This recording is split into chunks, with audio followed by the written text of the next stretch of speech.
Good afternoon. Bon après-midi. While the wildfire situation remains serious in New Brunswick, we are making progress thanks to the tireless work of our firefighters both on the ground and in the air. This also includes those who support them, the ops room, the logistics staff, pilots, incident management teams, and the local fire department who have all stepped up to offer their support. I also want to thank New Brunswickers and visitors to our province for their cooperation over the last few weeks. Je tiens également à remercier. I would also like to thank New Brunswickers and visitors to our province for their cooperation over the last few weeks. There are currently 20 fires in the province, with 3 out of control, including Beaver Brook Stream, Black River Bridge, and Rocky Brook. I need to correct that. There are currently 18.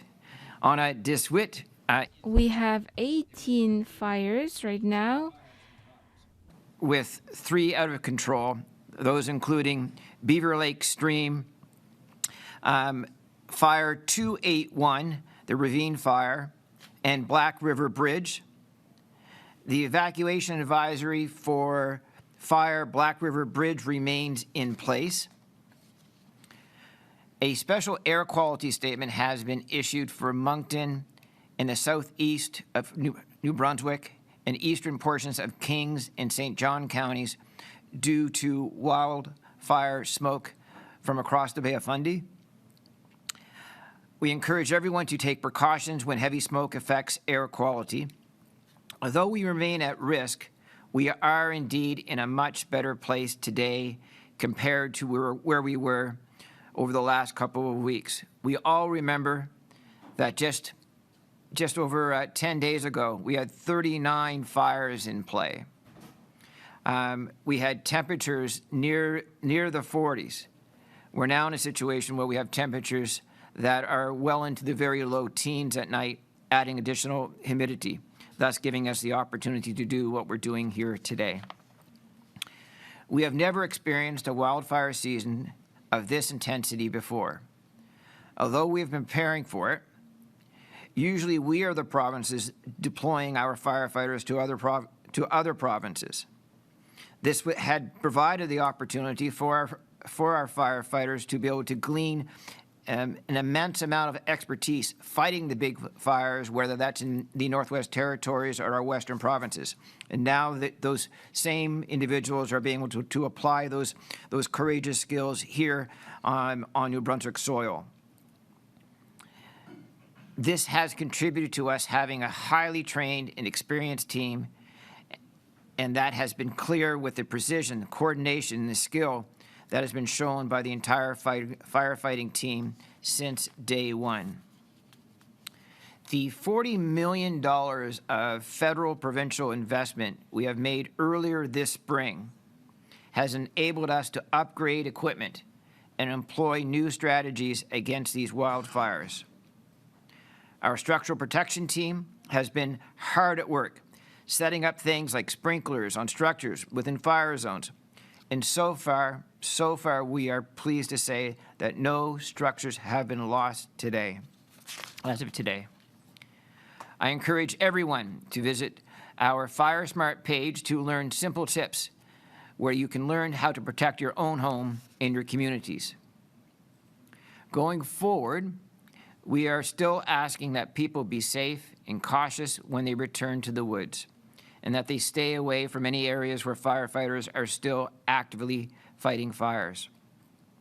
We are heading in a better direction, and the cooler temperatures and the rain we are getting today will help the wildfire situation in our province and will continue to be a concern until the snow flies. Should we have multiple fires ignite after we open Crown lands, or should we face a fire of significance that is threatening homes, businesses, or other infrastructure, we may need to reconsider added precautions on Crown lands again. Again, thank you very much. Thank you to all New Brunswickers who have helped us together protect our communities, protect our families over these past few weeks.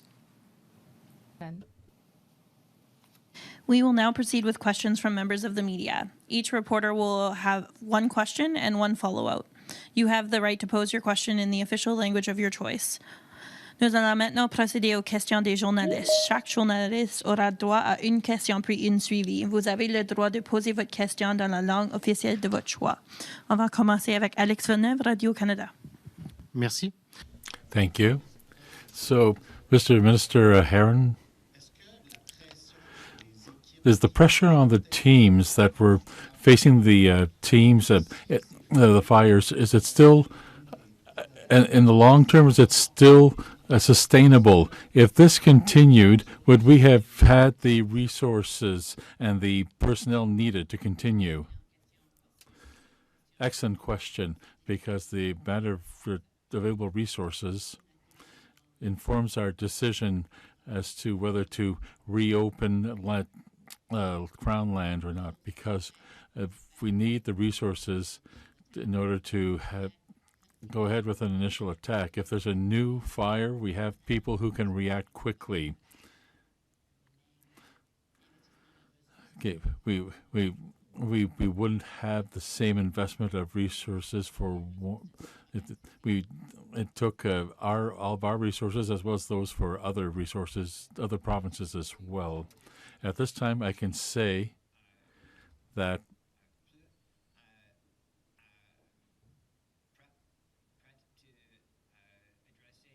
we are ready to take on the fires because we have the water bombers and the helicopters that are there now, and they're available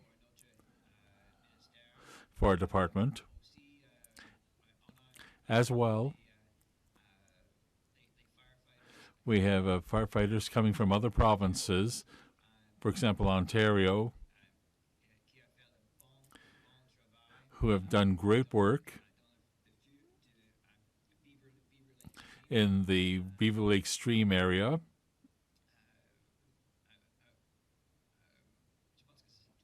I think it's pretty much it. In the future years, will we have to buy in New Brunswick more resources and hire more people and train them for forest fires? In Quebec, they didn't have very many, so they could send their bombardiers. But will we need more of those? Will we have to buy more planes? Well, that's we're talking about that continually, and we at a certain point we decide to. We had more planes through FPL, for example, but we have to have that discussion with PEI, Nova Scotia, to Newfoundland to see that we can continue to serve everyone.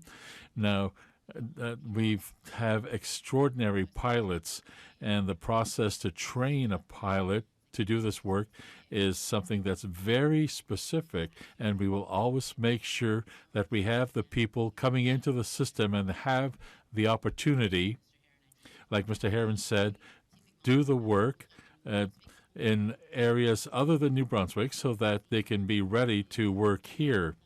When we visited the Miramichi Center, I spoke with many members of the firefighters there, and their first forest fire was never in New Brunswick. Their first learning opportunity was always elsewhere, and now they were fighting home.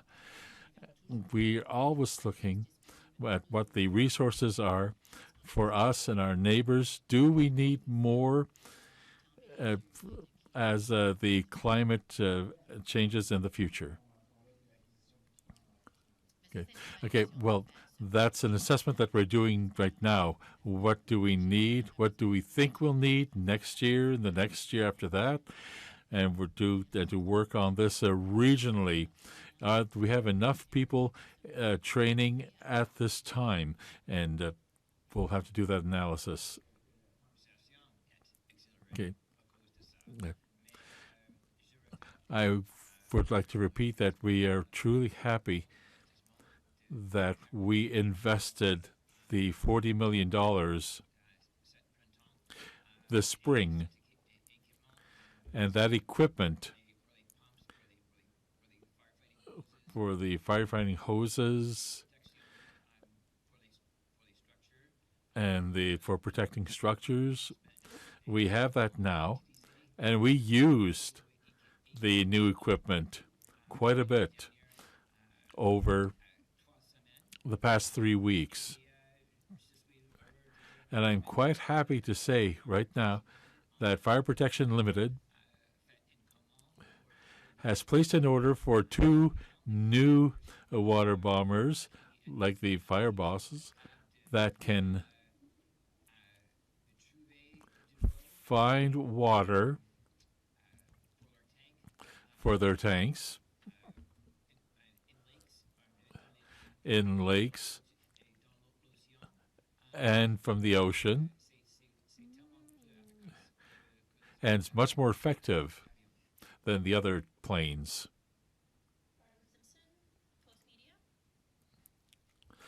Barbara Simpson, Post Media.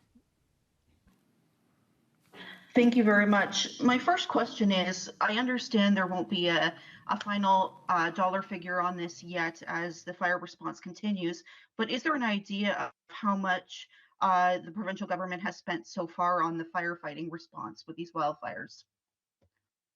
We're compiling that information right now, Barbara. As you can understand, we're also still, we're on day 16 here of this experience, and so there is still work being done at an urgent level with evacuation alerts and advisories in place and things like that. So we are compiling the information, but we don't have a preliminary number to give you. And then my follow-up is, do you have an idea from NB Power yet the extent of damage to their transmission infrastructure in the province? NB Power is a part of the Emergency Management Organization, the EMO, and their operations. And so we get on a daily basis an update about lines at risk, lines down, infrastructure that's at risk. And we've actually done some specific firefighting work to make sure that those critical assets and pieces of infrastructure are well protected to ensure service to New Brunswickers. And so there's actually the teams at NB Power, along with the firefighting teams, have been really quick to respond where there are lines at risk, where things like the wind we had on the weekend starts to play a different kind of role with power. So we've been working very closely with NB Power to make sure that as we fight these fires, we're doing so in a way that keeps New Brunswickers connected and protects that infrastructure. So despite the amount of fires that we've had, for the most part, they haven't been adjacent to areas where we had populations, and so a lot of NB Power's infrastructure wasn't nearby. But I did have a chance to be able to visit the Irishtown fire and the Oldfield fire, and I do remember during the drive along Route 8, you could see a good number of power lines, power poles that were burnt off from the bottom. So although we've avoided losing structures, clearly there has to be some degree of infrastructure lost to NB Power, particularly along Route 8 with the Oldfield fire. Suzanne Lapointe, Global News. Hi, I'm wondering, I realize it's not completely over yet, but what have been the main takeaways from this intense fire season? Are there going to be any protocols that will change going forward? I would say the takeaway that I'm really heartened by is we've heard for quite some time that the firefighters that we have in New Brunswick are highly trained. They're sought after by the Canadian Interagency Forest Fires Center for their expertise, and we were able to see that expertise that they were able to glean fighting the big fires out west helped us at home. So I don't know if it's a takeaway or a surprise, but when you actually see it in action, I think it's immensely inspiring. So the investments that we've made in the past, previous governments, as well as our own now, that it really did an extraordinary job at keeping New Brunswickers safe. And I'll just add, Suzanne, we always learn from these sorts of situations, opportunities for improvement. There are always opportunities for improvement. So we will be looking at, ways to communicate better and more frequently. We're looking at evacuation procedures.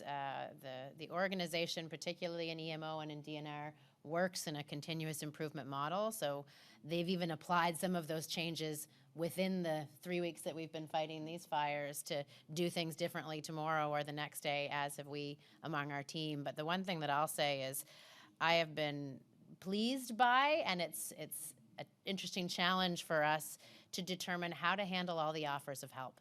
There have been an extraordinary amount of offers of assistance, whether it's from people with heavy equipment, whether it's from people who were previously working in emergency response or firefighters, whether it's folks who just want to provide food, provide support to the folks fighting the fires, whether it's universities that are offering residences, the spirit of New Brunswickers to want to help at a time maybe when they feel helpless and want to get involved was incredible. And we were overwhelmed by that offer of support, and our ability to handle all of those offers of help was stretched. And so that's something, it's a good problem to have, but we want to figure out how to better help New Brunswickers help us when they're so keen to get behind the teams of firefighters and emergency responders that are putting all of their efforts into keeping us safe. So that's something we're going to continue to work on. Thank you. And for my follow-up, have the causes of the Irishtown and Oldfield road fires been determined? No. Canadian Press. Hi, Premier. I was just wondering if there's going to be any assessment of the damage done to the wildlife, to the trees and soil. Are there any studies going to be conducted on what the situation is and how and what steps to take to restore this area? Studies on trees, wildlife, soil. So I don't have a fulsome answer for you on that, Hina. Having wildfires in New Brunswick isn't new.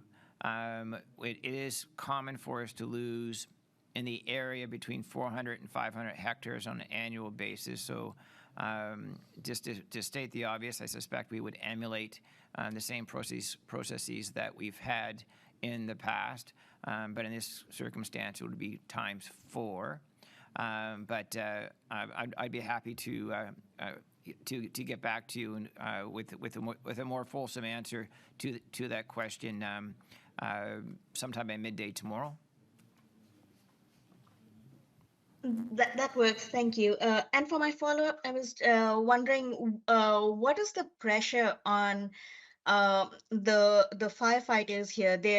I understand that they go to other provinces and work there, but this is an extremely different situation here right now, and it's only going to get worse with each passing year. So what preparations are being made to help them? In the immediate, though, I think we have to pay attention to even today is that we're being very, very conscious in terms of managing shifts now, that these firefighters have been hard at it for nearly 3 weeks. One of the weeks through just incredibly arduous temperatures. When I was in the Miramichi at the Oldfield fire, I guess last week, it was just after the temperature broke. I was astonished. The premier and I and Minister Govan, when we walked through an opportunity to see a group that was about to go out, they looked paused, almost elated, as if they had a second wind, because they were fighting fires on only 21 degrees C as opposed to 39 or 38 degrees C. So they're still with us, but we all must understand that these folks have been courageous, hardworking, dedicated, passionate. New Brunswick heroes without any superlative that you can find is justified here for their super effort. Nick Moore, CTV. I think last time that you were at this podium, you kind of were able to quantify what the rain we had got to that point, having bought a couple of days. I'm just wondering, are you able to quantify the current situation with the rain and the temperature change? How many days have we been bought here? How close are we maybe to having restrictions in Crown land? Just trying to get an idea of how dry the forest is right now, and if there are any particular areas of the province that are more dry than others. So I'm going to start in reverse. I'll give you the bad news first, and then I'll get the good news. The bad news is the forest is really dry, and it's going to continue to be dry until the snow comes. But I think until the end of September, we're going to be really on an extraordinary fire watch. So that piece is there. While we're able to take the decision that we have today is not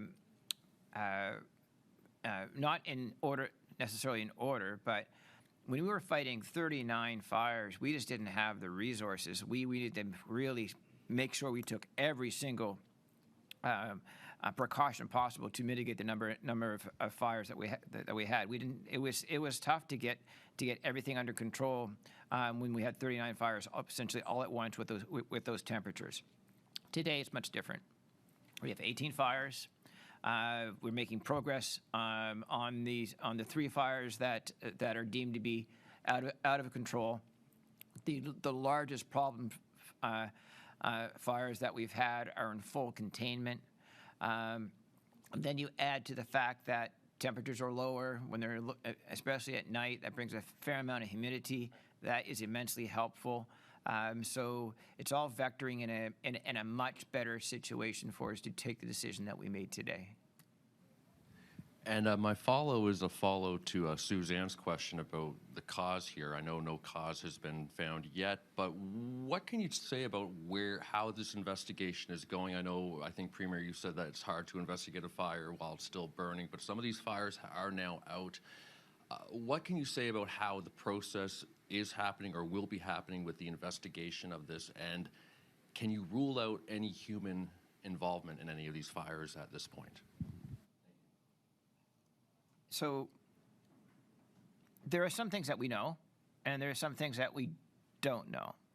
So, for instance, some fires need, a degree of investigation. Some we know to be a little bit more obvious. So, for instance, the Black River Bridge fire, that's fire number 300, which is in the southeast of the Miramichi. We believe that fire may have been a result of a holdover lightning strike from days ago. And that would be about 5 or 6 days ago. So the lightning may have been burning in the ground and popped out due to conditions.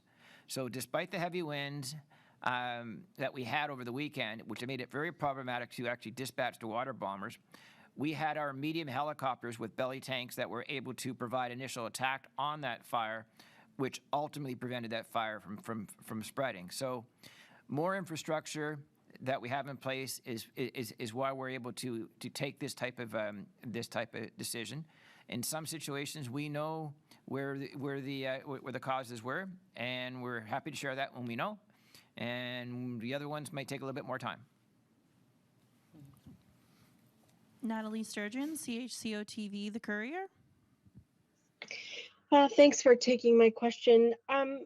As the minister mentioned, you expect that things will be quite unsteady until the snow flies. We're heading into hurricane season, so I'm wondering how you're going to juggle both of those types of issues that face New Brunswickers around the same time, September, October. Okay. in a weird way, it could, depending on what kind of hurricane, we might be very happy to receive a torrential amount of rain during a period of time. So that could actually solve a situation. But if there's a learning from the exercise that we've had over the last 3 weeks, having multiple fires at the same time isn't helpful. Having more than one problem to deal with at the same time isn't helpful.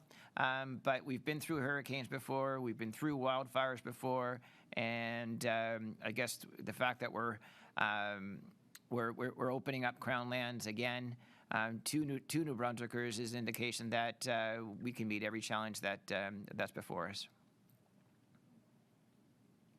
And my follow-up is one of Charlotte County's own, Ron Fournier, has been called to help with the wildfires. He owns a helicopter here that can be converted for fire suppression. I wonder how helpful that effort has been, New Brunswickers stepping up in ways that they can step up into.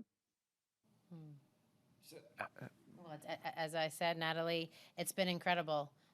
The amount of offers and help that we've had from New Brunswickers like Ron, and thank you, Ron, if you're out there listening to this, because that help, folks who have helicopters, planes, trucks, dozers, you name it, spare beds, kitchens, New Brunswickers have been stepping up to help.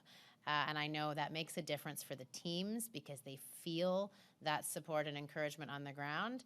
That an extra helicopter makes a huge difference because we need eyes on these things. We need people out there helping us spot fires early, get the resources exactly where they need to go so that all of these initial attacks that we've made on the 100 fires that have cropped up since the Oldfield Road ones, as Oldfield Road fire, means that we can be on top of it and stop it before it becomes a real problem or threat. So it's a huge thanks to Ron and people like him who have offered the kind of resources that we need to fight these fires. Oliver Pearson, CBC. Hello. I had a question just about longer term planning. It was mentioned last week that some of that could begin. I'm curious like where that is, and with the current forecast, if there's an outlook on when these fires could come to an end.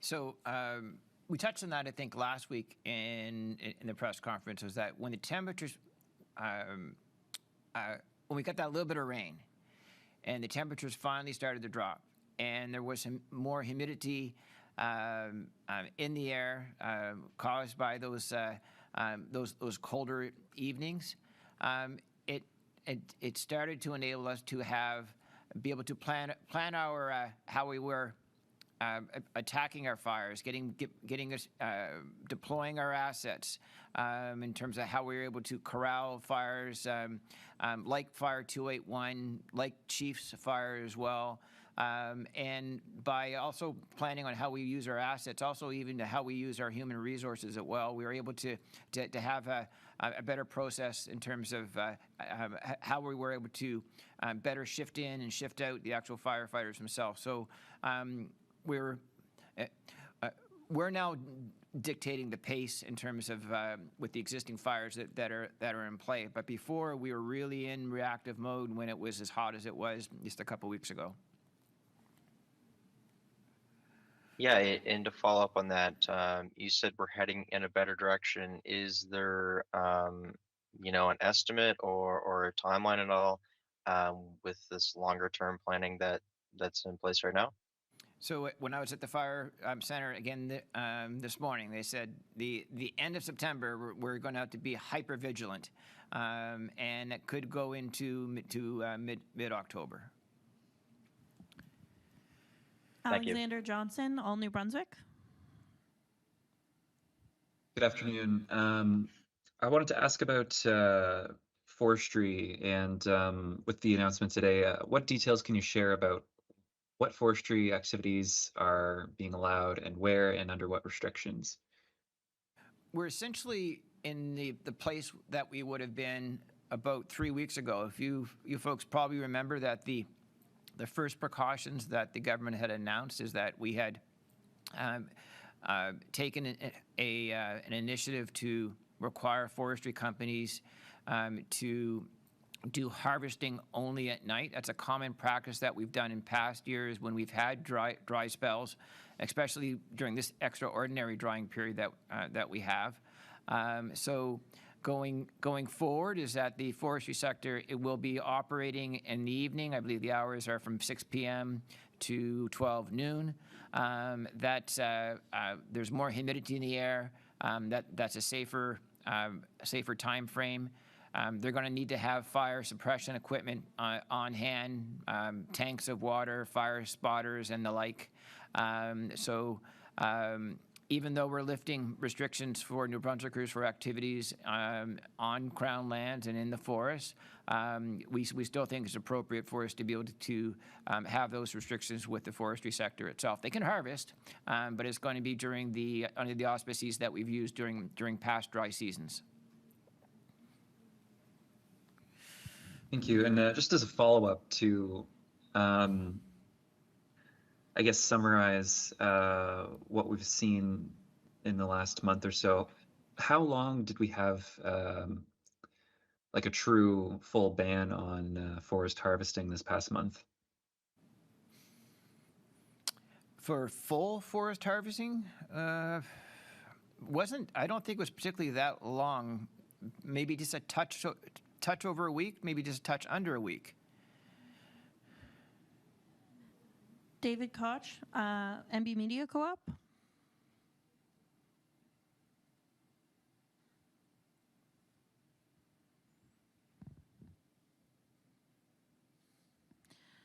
David Koch, MB Media Co-op.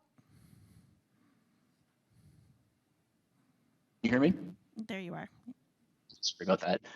My question relates to smoke from wildfires in Nova Scotia, as people here in southeast New Brunswick are being advised to keep their windows closed due to health risks from poor air quality, but also to prioritize keeping cool. This is from Environment Canada. This seems to create a dilemma for people who are poor or working class and don't have the kind of air conditioning or air purification system, particularly the kind of AC that would allow them to recirculate indoor air while maintaining a cool temperature.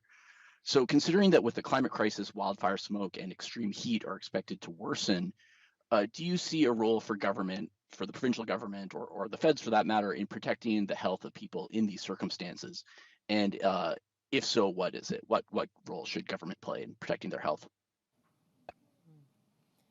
Well, government plays a significant role in protecting the health and the well-being of New Brunswickers, and it's something that we spend a lot of time on, looking at specifically improvements to our healthcare system, but also supports to vulnerable New Brunswickers. So we partner pretty closely with municipalities and other organizations to make sure that public infrastructure is in place to support things like cooling or warming, depending on the time of year and the challenge being experienced, to support the programs that make less expensive or subsidize the cost of infrastructure at home, like mini splits and things like that.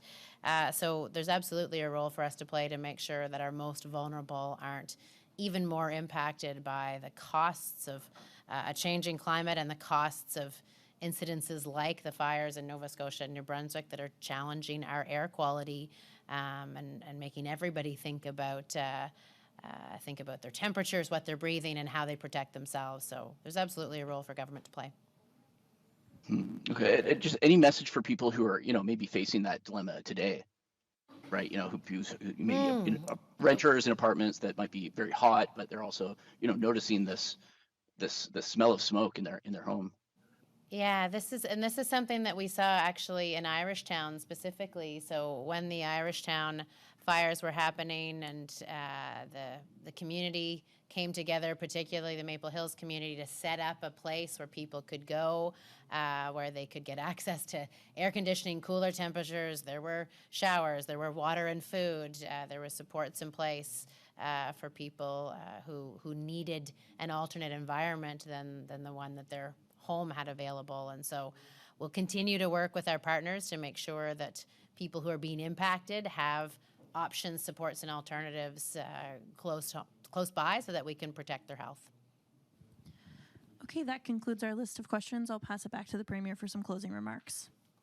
Thanks. Thanks very much, everybody, for all of your questions. We very much appreciate that you've been helping pass information that New Brunswickers need on to them. I'll take a moment to note that we have seen through this incident an increase in misinformation, but with your help and thanks to the New Brunswickers who are questioning, calling out, reaching out to us to say, is this true or not, and have relied upon government communication vehicles, whether it's through MBEMO or GMB or otherwise. Thank you for that. Please continue to do so as we see more misinformation circulating. Je veux remercier les médias pour vos questions. I want to thank the media for their questions to transmit the important messages because the New Brunswickers need these messages. We've seen that with this crisis, a higher increase of misinformation, and we appreciate that New Brunswickers are asking us, is this true? I want to check this because it doesn't seem quite right. So thank you for being conscious about that, and by using resources like firewatch.ca for your information. We are opening Crown lands for use, that we are removing the restrictions on Crown lands, but that the fire ban remains in place, and we're asking all New Brunswickers to continue to be safe and to take care, to be thoughtful about your ATVs, not to smoke in the woods, but we're pleased that with the exceptional effort of our firefighters, we're able to reopen Crown lands, and we ask that you continue to be diligent right through to the end of September and beyond, as we use all of our best resources possible to protect our province and its people. Alors, je veux réaffirmer que le maître... So I want to reaffirm that we are removing restrictions on going into Crown land, but the burn prohibition is still in effect. And please continue to partner with us for the safety of all New Brunswickers. We appreciate that. So continue to be careful with your vehicles and don't smoke in the woods. Things like that help. And it puts us in a position to where we can reopen Crown land. But we want you to be safe and help us with that, because we still have an environment that is sensitive until the end of September and perhaps even into October. So thank you to all New Brunswickers for helping us with this today. We appreciate your support.